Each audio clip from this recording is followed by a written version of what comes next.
Ano meron? Hindi ko nga alam eh, bigla sila nagpuntahan dito.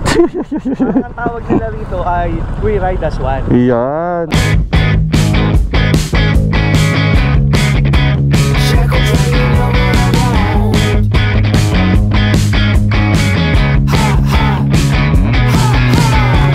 Oh, si Boss Toti naka-RS.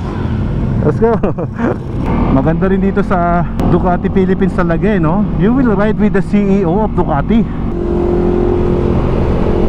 Mga super bike. Oy! Naglalaro.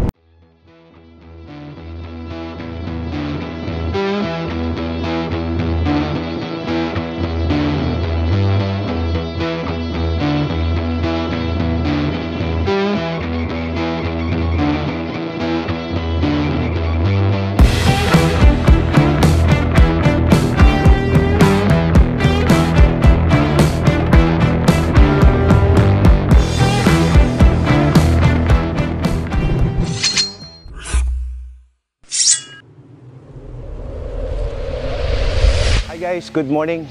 Ngayong araw ay meron tayong Ducati ride at ito yung tinatawag namin na We Ride As One. So sa Ducati, marami tayong mga makakasama ngayong araw, pero doon tayo sa Ducati Clark makikita-kita. Pero bago ang lahat, outfit check muna tayo. Meron tayong dalang Ducati gloves, tapos balaklava natin. Meron tayong Ducati na balaklava at of course, yung ating riding jacket. Meron din tayong jacket na Ducati. Yung pants natin, binili ni Elo to eh. I don't know kung saan niya binili to. Branded naman to, Dainese. Boots natin, ayan, naka Ducati boots tayo. Tapos sa jersey natin, naka empty helmet jersey tayo. Ito yung gamit natin ngayon. At wala kasi akong nakuha pa na Ducati na damit. Kasi nasa kanila pa yon. So meron kaming uniform sa Ducati. Aray helmet. Pero guys, hindi akin yan. Itong Ducati helmet na to kay Ella to, hindi mo na ito gagamitin ko. Ito yung gagamitin ko guys. Empty helmet na Atom 2 na usually ginagamit sa mga sports touring ng mga motorsiklo. Dahil tama-tama, sporty yung kanyang itsura. Tsaka gusto ko kasi to, naka-dual lens siya. Compare dito, hindi siya naka-dual lens. Pero maganda rin to syempre.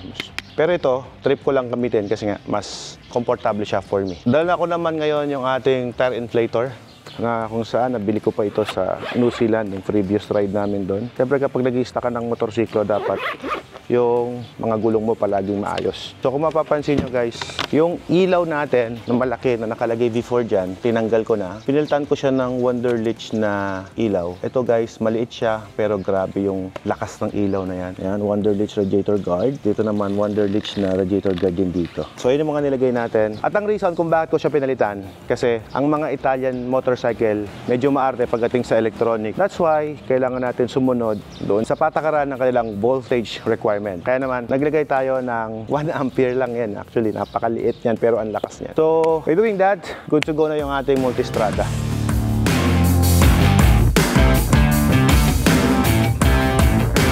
Tagal siyang di nagamit. Buti na lang nag-start pa. Pero maganda naman yung kanyang idle. Painitin lang natin. Let's go.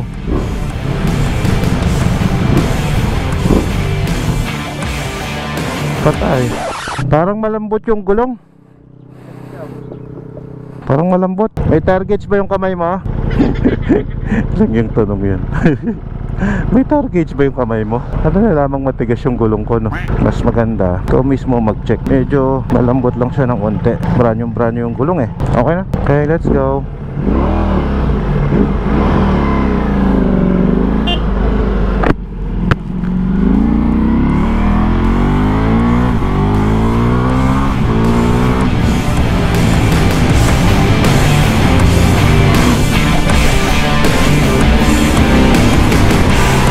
Pasok na tayo dito sa T-Flex. Ay ate, wag masisira ang buhay mo, wag. Nung nakaraang taon, kung napanood niyo yung vlog ko nung Ducati World Week, mukha nito, dito kami na disgrasya ni Mrs. Max noon eh. Kaya hindi na ulit nagmotor si Ella. Nakahinto kaming ganyan. Tapos binangga siya doon sa likuran ng FB. I don't know kung okay lang ba na ilabas ko pa yun. So yun siya. Okay naman na, settled naman na yung part na yan. Naka-recover na rin kami. Tuwing dumiliko lang ako doon, nagkakaroon ako ng konting phobia. Speaking of, dahil naalala ko yung aking asawa ngayon. Ngayong araw kasi, napakarami naming lakad. Ako naman, I choose to ride ngayon. Dahil minsan lang naman to nagaganap. Usually nangyayari yan once a year lang, kaya I choose to come with the Ducati. Pero si Mrs. Max naman ngayon ay tumakbo siya sa kanyang charity na fun run, na kung saan mayroon silang mga kaganapan doon. At supposed to be ngayon ay mayroon naman kaming parada ng mga kuya, mga Eagles dyan sa Alcala, Pangasinan, dahil meron silang 48 beneficiary na tutulungan ng mga tao, mga poorest to the poorest. So hindi na ako nakasama doon, pero nagpadala tayo ng ating representative para at least kahit paano meron din naman tayong unbag. At sa mga anak ko naman, meron silang performance mamaya, hapon pa naman yan. Pero dahil hapon pa yung lakad ng mga anak ko, ay sumama muna sila kay Ella para sa kanilang fun run. Alam nyo guys, sa nakakatuwa kapag pala nakikita ng mga anak mo yung mga bagay na ginagawa mo para sa mga kapwa, nagagaya nila yon, magiging matulungin na rin sila ngayon kasi na naman nasa kalagayan sila. Pero syempre, kung wala ka naman sa kalagayang gawin yon, wag mong gagawin yon pagtulong, di ba? Tulungan mo muna yung sarili mo bago ang iba, para mas you are more able to help. May RFID nga ba ako dito dala? Patay ako kung wala.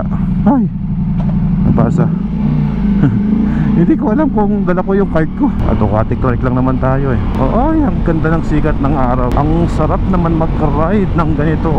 At syempre, i-update ko na rin pala kayo. Nakuha na namin si Eleanor, yung ating Dodge Challenger na 3 taon nating pinangarap at pinag-ipunan. Masayang-masaya kami ni Ella nung nakuha namin yon. Pero alam naman natin, pag material na bagay, yan ay panandali ang saya lamang. Dahil ang tunay na kaligayaan ng isang tao ay nandun sa ating peace of mind.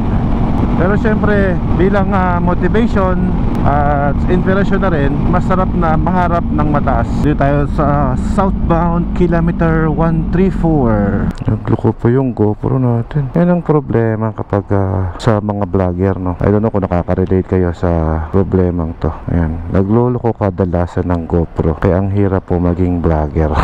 Lalo pagka pinasok nyo yung mundo ng motovlogging, isa yan sa investment na kailangan yung pag-ipunan.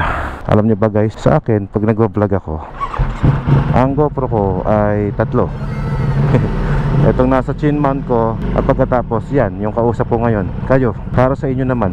Isang camera ko, tsaka camera nyo. Tapos isang backup, yung handcam ko. So ganun kadami, no? At ngayon, ang aking extra battery naman, nakita nyo sa bag ko, napakarami nun. Meron ako 10 extra battery na kung saan, siguro kapag matanda na rin yung baterya, pero naka-endurance battery ako, no? Ibig sabihin talagang bago pa naman yun. Kaya ng katagalan, naglolo ko rin talaga. Tsampa mo na lang, pagka yung, kunyari, ang ganda ng footage mo, ang ganda ng content mo, tapos tsaka pa nagloko yung GoPro mo, ayun, patay. Sayang, madalas nangyayari sa akin yan mga boss. Pero syempre, kapag ikaw ay may videographer, ibang usapan naman yon. Siyempre mas maganda na naman yon kapag may videographer ka. Kaya lang kaming mga motovlogger, dahil sa passion lang naman to, kumbaga sineshare lang namin sa inyo yung experience namin, talagang kami na lang din. Ikaw yung videographer, ikaw yung editor, ikaw yung director, ikaw yung scriptwriter, ikaw na rin yung producer. Kumbaga parang pag gumagawa ka lang pelikula, kompleto na yon. Pag sinabing videographer ka, di ba, kasama dyan yung tinatawag nating drone, ito, camera. Meron pa akong napansin nyo, yung mayroon akong DJI Pocket 3. Kumbaga talagang isang buong production yan. Sa likod naman, nandun yung aking drone. Siyempre, kung gusto mo magpalabas ng magandang quality na video, kailangan mo talagang investan. Ako siguro, sa investment ko sa mga gamit ko, no, isama mo na yung mga cameras na binili ko, mga mahigit 1 milyon na yung gastos ko sa mga gadgets na binibili ko pa lang. Kasi kung kukumpitin mo yung editing system ko, mahal na yun eh. Sa PC pa lang, 200,000 na ang isa. May 3 ko, so 600,000 na yun. Meron akong Leica na camera, 600,000 din yun. Magkano yun? 1.2 na yun. Etong mga GoPro, wala na to. Pagka 30,000 na lang naman yan, 24,000, mura lang yan eh. Kaya lang yung mga accessories yan, mahal din. Yung baterya, mahal, 2,000 plus. Tapos yung, ano natin, mga media mode, charger, kung ano-ano pa, memory card, SSD. Gumagamit din kasi ako ng SSD eh.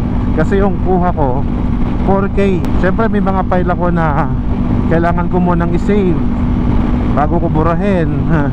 Kumbaga yung iba, kagaya may laman pang ibang vlog to. Pero hanggat maaari, hindi ako naglalagay ng ibang vlog ko dito sa GoPro ko. Tapos may backup pa ako na iPhone. Ganun siya, ganun kadugo ang pagmamotovlog. Kung baga hindi din basta-basta. If you want to produce a good quality video, syempre lahat ng latest, lahat ng makabago, ayun yung kailangan mong i-invest. Dati nung mga panahon namin, nung hindi pa ako motovlogger, no, ang gamit kong camera, mga Canon, Sony, gumagamit ako ng mga DSLR pa noon, naka-gimbal. Ang hirap mag-vlog nun. Ang bibigat ng camera. Pero ngayon dumali na dahil sa ganyan, makabago, GoPro. Pero yun lang ang problema talaga sa GoPro, naglolo ko talaga. Ba't kayo nagpipilahan lahat dyan? Ayaw nyo dito sa white vehicle? Pwede naman dito. Hoy, kilala mo pala ako, di pa ako pinasingit. Sorry na, pipila po talaga eh. Nahihiya ako sumingit pagka ganyan. Kasi pumila din sila tapos isingitan mo lang, di ba? Kakahiya. Kaya kahit nakamotor ka, tsagain mo na pumila. O, di mo, naunahan ko pa sila. Diskarte ko kasi dyan, kapag may malalaking sasakyan, nari, bus, o di syempre mas mahaba yun. Kala mo lang mahaba ang pila, yun pala maiksi lang kasi mga truck yun, mga bus yun. Ang haba ng sasakyan nila. Isa pa sa problema, hindi lang yung baterya. Kadalasan, lalo sa mga baguhan, problema din yung tinatawag nating memory card. So kapag gumamit ka ng mahinang klaseng memory card, wala na, lahat ng video mo corrupt. So dapat yung memory card mo yayamanin din. Mamahalin din. Mga halagang 4,000 isa, 2,500 isa, ganun. Mamahalin. Kapag ang memory card mo sa 4K shot, ang halaga tagpa 500 o 1,000 lang. Naku, itapon mo na yan. Sisirain lang niya footage mo, sira pa araw mo. Ganon kabigat ang ating mga puhunan sa pagbablog. Oh, wala, hindi tumaas. Hindi rin nagko. Ibig sabihin ko na yun, ginawang ano yun, no, yung stoplight, ginawang silence means yes. Dami nag-ride, oh. Yun, oh. Kaya na pa ako nakakasalubong ng mga riders. Tapos na, meeting place. Sobrang late na nga yata ako. Ang meeting place kasi natin ay sa Ducati Clark. Baka nga nag-proceed na sila. Pero 8:30 pa yung sinabi eh. Check ko na lang. I will still proceed to the meeting place. Oh, ang dami nang naka-multistrada na ano, papunta. Dito tayo pasok sa Ducati North, Clark North. Naiwan na nga yata si ako. Mabagal lang kasi ako magpatakbo eh. Hindi rin ako nag-check ng oras. Patay. Uy, sufficient balance ako. Patay. Cash na lang sir. Las 8 pa lang eh. And I believe they will proceed at 8 o'clock. Doon pa rin tayo sa meeting place. Ano pa rin siguro yung iba. Alright, so dito tayo ngayon sa may Clark, Pampanga. Guys, kung napapanood nyo tong vlog ko na to, yung Ducati World Week, no, sa ibang bansa, ay sabay-sabay tong ginagawa. Marahil nag-ride kami ngayon, tapos mamaya ride naman yung, syempre may delay yung oras eh, di ba? Nag-ride naman dyan sa Europe after 4 hours. Ganun. Sa Italy, ganun din. So sa buong mundo, ginagawa naman tong ride na to, na we ride as one. So marahil kung nakakita ka ng mga Ducatis na sama-samang nagra-ride ngayong araw na to, today is May 4, ay marahil they are also celebrating the Ducati World Week na we ride as one. So hindi lang dito sa Pilipinas to ginagawa, pati sa ibang bansa. At kaya nga pala siya tinawag na Ducati World Week, that we ride as one, ay dahil sa dito sa Pilipinas. Hindi lang naman dito sa Pilipinas, sa iba't ibang lugar, sakop ng Ducati Philippines yung iba't iba pang grupo na nabuo sa Ducati. Mayroon kaming mga GC na kung saan doon kami nagkokontakan. Ganun po siya, kung saan ang meeting place, kailan ang ride, ganyan. Para bang itong motor na to, Multistrada Group, no? Para bang isa siyang membership na kung saan magiging part ka ng GC na yon. So yan, oh, nakapila na sila. Oh, dami. Oh, di ba? Wow. All red. Tapos ang agandahan dito, may taga-park ka. Morning, idol. Morning. Ano meron? Hindi ko nga alam eh, bigla sila nagpuntahan dito. Parang ang tawag nila rito ay We Ride As One. Yan. Hindi ito yung Ducati World Week. Iba pa yon. Yun ang ginagawa every 2 years. So ito, We Ride As One every year. Dami. Diba, nakapark na agad yung motor ka. Daming motor. Bumabaha. Talagang literal na We Ride As One. Siya nga pala guys, diba binabanggit ko sa inyo kanina bakit tinawag na We Ride As One? Kasi under the Ducati Philippines, pakita ko lang sa inyo, no? Yan. Meron kaming Viber group. Yan. So dito ko member sa Ducati Owners of North, sa Don. So ito yon guys. Meron kaming pipila pa dito to registered. Ayan yung registration. So kailangan naka-registered ka dyan. Ayan, anong club? So under Ducati Club Philippines, meron yung Ducati Unlimited, Ducati Club South, Ducati East, Angeles, ayan, Ducati Angeles, Ducati Owners Club, Dons kami yon. Brother of Ducati Travels, ayan, marami, Multistrada, Ducati Philippines Motorcycle Club, Ducati Lady Riders o DLR, Ducati Touring Team, DTT, Ducati Owners Batangas, Club 200, AP Course, Super Sports, Hyper Boys, Jabelista, Atat, GP Boys, Scrambler QC, tapos Scrambler Club Philippines, Forza Maestro, SBK. So meron kang form na pipilapan para makasali ka dito. At the same time, para maging member ka rin ng GC dito sa Ducati, ay dapat syempre may Ducati ka. So kung meron kang Ducati Multistrada, kasama ka sa Ducati Multistrada. Kung meron ka namang Scrambler, kasama ka sa Scrambler. Kagaya ko, meron din ako na Ducati Monster, so kasali din ako sa Ducati Monster. Doon naman sa mga street fighters, meron din tayo nun. Guys, dito tayo ngayon sa Ducati Clark and we are now celebrating We Ride As One. This is a collaboration with the other motorcycles of Ducatis. Para mabigyan ko kayo ng konting idea, sa ride na ito, halo-halo na. Pero lahat Ducati. Yung iba naka-multistrada, yung iba naka-street fighter, naka-monster, naka-scrambler, naka-panigale. Those riders have their own different motorcycle. But for today, we will ride as one, as a group. Hi. Hi, hello. Gusto sir. Mabuti sir. Morning po. Sure naman sir. Sige po. Ingat po sa ride. Enjoy. Ito guys yung ating lineup. Napakadami natin ngayong araw. Pinaghalo-halo yan. Lahat ng club from north to south. Ay, Owen. Kumusta? Ba't mo kayo nahanap? Paano mo nakutang ah? Sabi mo may ilan? Wala eh. Walang mag-isa eh. May event siya eh. Si Owen nga pala guys. Yan. Yan namin kasama ang nag-ride dyan abroad. Kasama ka sa Greece? Hindi. Ay sa sa Japan? Hindi rin ako nakasama eh. Sa Alaska, kasama ka? Yun, kita tayo doon. Uy! How are you? Kamusta? I'm good. Saan pa tayo nagpunta? Oo nga eh. Kita tayo doon. Sige, girap na rin ako. So dahil hindi ko alam yung lugar na pupuntahan namin, hindi ako pwedeng maiwan. Let's go. Si Boss Toti naka-RS. Let's go. Maganda rin dito sa Ducati Philippines talaga eh, no? You will ride with the CEO of Ducati. Hindi lang yan, meron ka pang mga backup vehicle.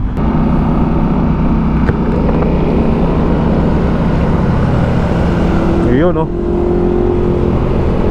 Sa mga super bike. Oy!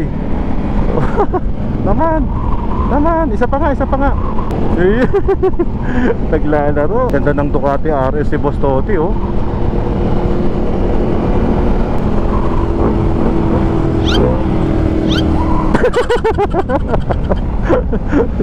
Di marunong eh. John Timbol, Superbike Champion. They investing for the skills ng mga riders nila. Di ba mas safe yun? Maganda ng equipment mo, maganda yung motor mo, magaling ka pa magmotor. Anong reason? Pag ma-aksidente ka, binangga ka na. Tignan nyo doon guys, oh, yung kalsada na mula hanggang sa dulo. Yung tema na tinatawag na We Ride As One, ito na yun. Oh, di ba? Nakobera ng buong kalsada. Kaya nga ako, pag tinatanong ako ng mga kaibigan ko, maganda ba ang Ducati? Maganda ang Ducati, lalo na yung camaraderie, yung samahan ng grupo. Tingnan nyo. Di ba? Alam mo guys, kapag nandito ka, kikilabutan ka. Mapipil mo yung lakas ng grupo. Di lang ng grupo, pati ng motor. Lakas ng adrenaline rush ba?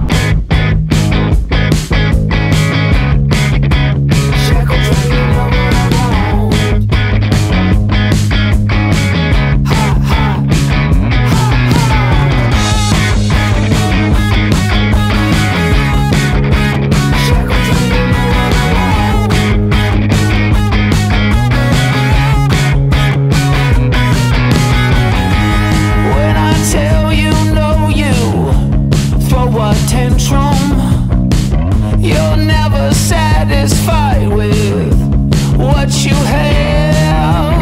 Every day's an off day if you don't get your way. Scream more, more, more until your throat gets sore.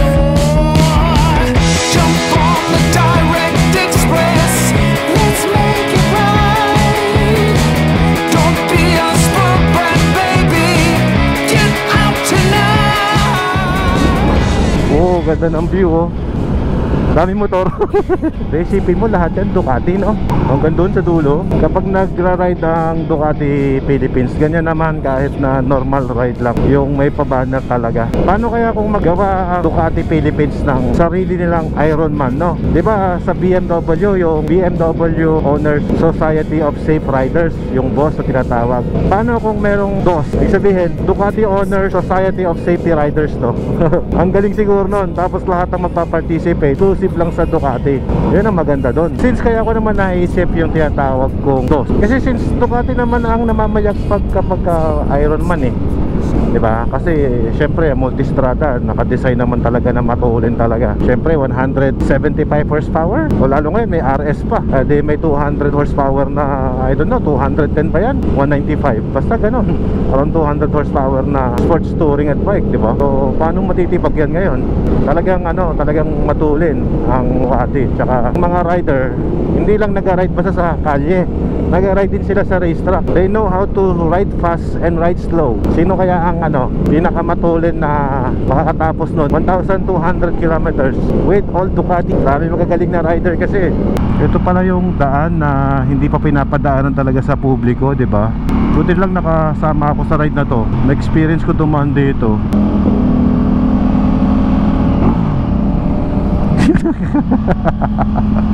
So totoo lang, nung matagal ako nag-ride ng Ducati, dito talaga na-improve yung riding style ko eh.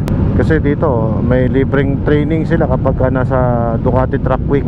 Every Thursday yun eh. Ayan, kagaya yan yung number 177, yung nakasuot sa damit niya, kay TJ Alberto. Tingnan niya si ma'am oh, bagay na bagay niya yung Monster Ducati. Pang babae kasi talaga eh, kahit medyo kapos sa height pwede. Sabi na dito.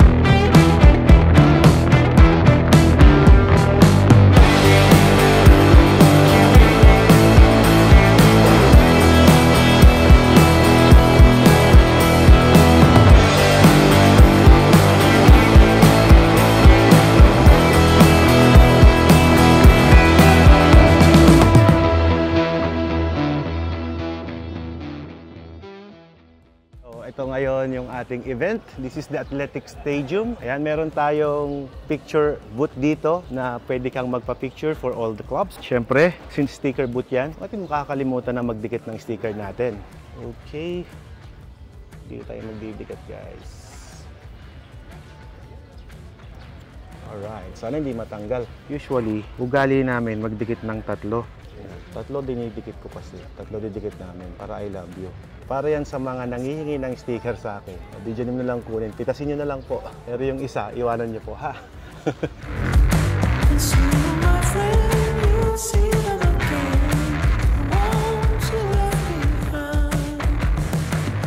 Alright, so ito na yung pictures natin. Ayos, meron tayong souvenir. So ito po yung registration area. So sa mga nag-registered online, dito nyo makukuha yun. Tama ba? Maglalagay pa ba?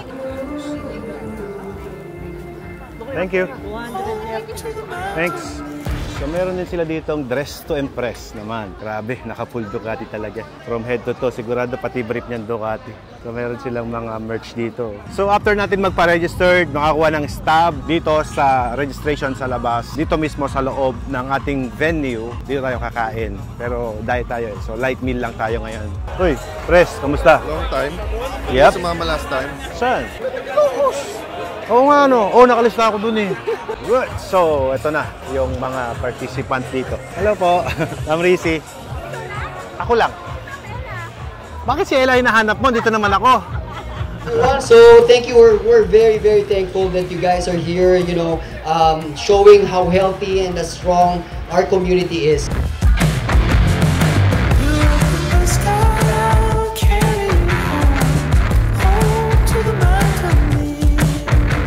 Hi, good morning everyone. You know, I was surprised when I walked in. Yeah, I'm so happy that a lot of people joined. So, I've ridden the Multistrada V4Rs already. So have you, no? Oh, did I? Oh yeah, of course I did. Sobrang init, di ko na kaya. So, tsaka bago pa ako umuwi, gusto ko ma-feature yung RS na yon. Just in my phone, 'cause I walk through the day.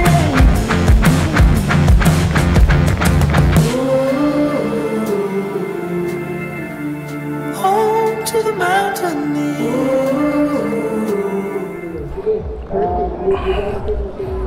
Right guys, everybody, eyes on the Ducati RS Multistrada V4. So syempre, andyan na si Jetlaw. Solid yan. Pakalupit. Hello. Kasama kayo sa Bohol Loop. Hindi mo siya Hindi nakasabay ko siya sa may yung last. Yeah. Ay, hindi ko kayo napansin, ma'am. Kayo yung ano, yung madilim na yon yata. Shoutout sa'yo. Shoutout ko si Alfred Watermax. Ay, nako. Shoutout Platinum. Ay, shoutout sa mga taga Platinum. Sir, dadami na ang viewers ko. Na video ko si Roxanne. Nalagay ko sa Facebook Sa Facebook. para maraming views. Anong motor nyo po? Yung gamit namin scout. Naku, lagot ako sa asawa ko. Bawal ako mag-video ng babae. Naku po, Mamela. Alam mo na, Mamela. Ala. Uwi na talaga si Boss Alfred. Uwi na ako eh. Uwi na ako. Hindi ko alam, ba't huminto dito? Hindi na. No. Sino ba? Yung motor ba? Yung motor na binibideo ko. Sino ba yung binibigyan? Jerwin. Uy. Ay, mas marami na akong viewer. Si Jerwin ay na-video ko eh. Uwi na eh, nakita yung motor. Huminto. Pauwi na ako eh. Si Roxanne huminto. Naku, yari kay Patay Mamela. pa. Mamela. Wala na, goodbye RS. Bye-bye. Ikaw, nakamit kita ka sa Bohol, di ba? O, lakas mo nga kumain doon, bro eh. Pinunta namin ito kain. So ito naman talaga yung pinunta ko dito, yung Ducati RS Multistrada V4. Ito nga yung motor na tinatawag nating RS. Hindi ko alam ibig sabihin ng RS, siguro race ready? Ano ba? Race track? Ewan, basta R. Alam ko pag nakakita ko ng R, racing yun eh. Ayan, naka-forged magnesium wheel set siya na Marchesin Racing. Solid. Ito guys yung Multistrada V4. Naka-titanium po siya na body frame. Ito guys yung kanyang likuran. Sporty. Sobrang sporty ng dating. Ayan. So, pwede kayong mag-book ng registration para sa bike na to. Wala akong masabi sa bike. Maganda yung bike. Sino maganda? Yung motor o yung nakasakay? Motor na lang? Yung motor. Ako din. Sa motor ako nakatingin eh. Nakapila tayo sa RS eh. Yung dalawang Chinese eh. Tagal mo picture sa Helmet ka naman. Ito, magpa-helmet tayo dito kay Alfred Watermax. Tara, may 11. Magkapamigay tayo ng helmet. MT, iba rin yung Spider, kanila rin to. Yes. Alam mo sa akin. Isa lang yan. Yes, isa lang. So, ito Ingat kuya. Yung picture natin sa sa page mo. Sige kuya. Thank you. na pala yun. I-comment mo. So, si MT, low end yan ng Spider o mas high end ng Spider? High-end ng Spider. International brand to kasi Spain. Okay. Spain made in Mas Spain. mahal ang MT sa Spider. Of course, mas mahal. Ginagamit ng MotoGP, Pedro Acosta. Okay. Sa may friendship. Kaya pala, guwapo. Ang ganda ng lima. Alin, yung may suot, yung helmet. Ay, pwede na. Ay, finally. So, naka-electronic suspension siya, guys. Ito yung tinatawag nilang numbered. Ayan.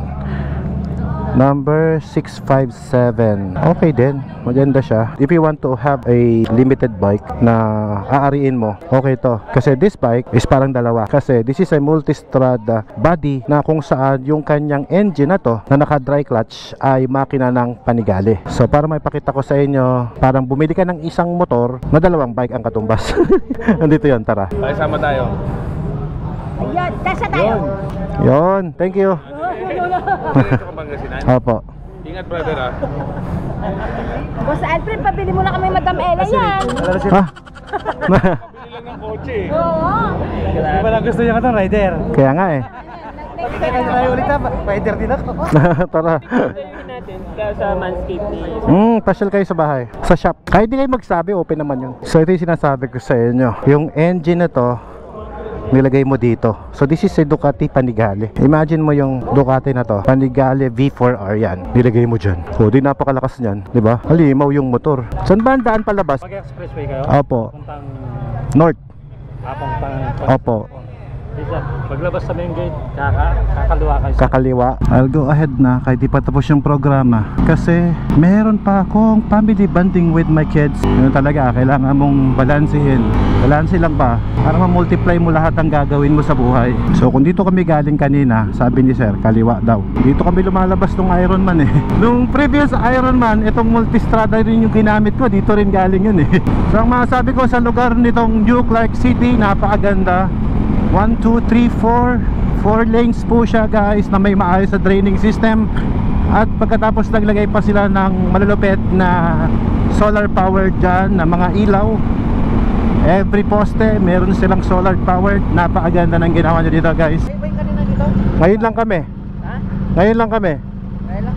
Para charge pardes lang kayo. Sa? Tarlac balik ang babayaran mo, 600. Okay lang, wala silang ticket. So ang mangyayari nito, babayaran mo Tarlac Balintawak. Dulo. Oo, dulo. Okay lang, ako dito na ako. Sige, ingat. So umikot tayo. Sige. Yung convenience kasi, paikutin ka pa. Thank you pala kay Manong Guard, pinadaan kami. At saka binigyan kami ng kondisyon na Tarlac Balintawak. Eh okay lang sa akin na bayaran ko ng buo. Ayoko nang dumaan kung saan. Let's just go home. I miss my wife. Haba ng pila. Nag-init na yung motor ko. Uy, antudas. Hindi nag-dispense ng card eh. Galing po kami ng Clark. Let's go. Ito, open. Okay. Alright. Detected. Gusto ko yung sinabi ni Boss Toti doon sa about speeding, no? Tama din siya doon eh, na kayo po kung mag-speeding ka, hindi naman lahat ng speed delikado. Kasi kadalasan yung speed pa na yun pa yung mas safe. Ba't ko sinabing ganon? Ba't niya sinabing ganon? Totoo naman yun. Kasi kapag matulin ka, yung mga group ride ninyo, for example, di ba tayo, meron tayong mga kagrupo, so we ride together.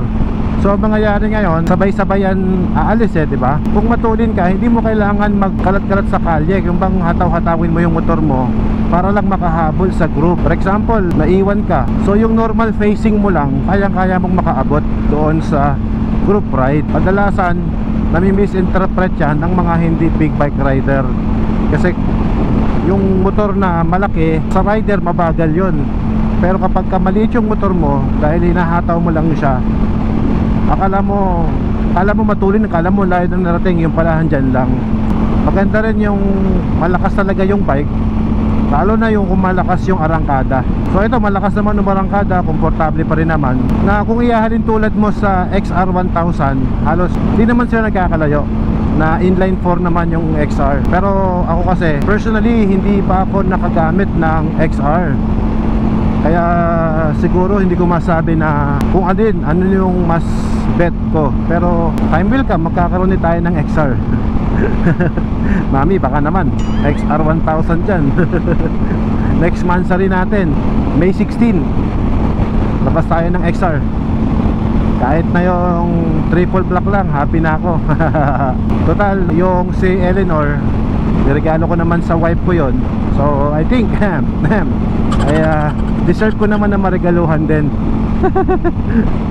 Check natin guys, sipagan pa natin. Isa sa nakakabilib sa mga Italiano, karamihan, kahit sa Europe, ang karamihan na mga gumagawa dyan ng sasakyan, motor, bag, kung ano pang luxury, karamihan dyan kaya siya nagiging mahal dahil sa handmade siya. So just like this Ducati, it's a handmade dati. Kaya ang manufacturing nila konting-konti lang, para sa mga chosen lang na gusto talagang magkaroon ng bike na ganito. So it's a very different compare sa mga Japanese bike na kung saan marami ang kanilang production. Dito sa Ride as One na to, ma-appreciate mo doon na talagang united yung mga rider. I just wanted to share it to you guys kung ano yung experience ng isang Ducatista. So yun, to tell the story short, Ducati is a brand na kung saan pag bumili ka ng isa, para kang pumasok sa isang brotherhood. It's your membership. Yun ang masasabi ko. So sa mga meron, welcome to the club. At ingat palagi. Ito na natapusin ang ating vlog. Thank you very much for tuning to Alfred Watermax. Don't forget to hit the subscribe button, guys. Ciao guys, bye bye. Yung tatlo kong card, hindi malaman kung saan tatakbo. Ang sarap ng tunog, oh, pagka binobomba siya.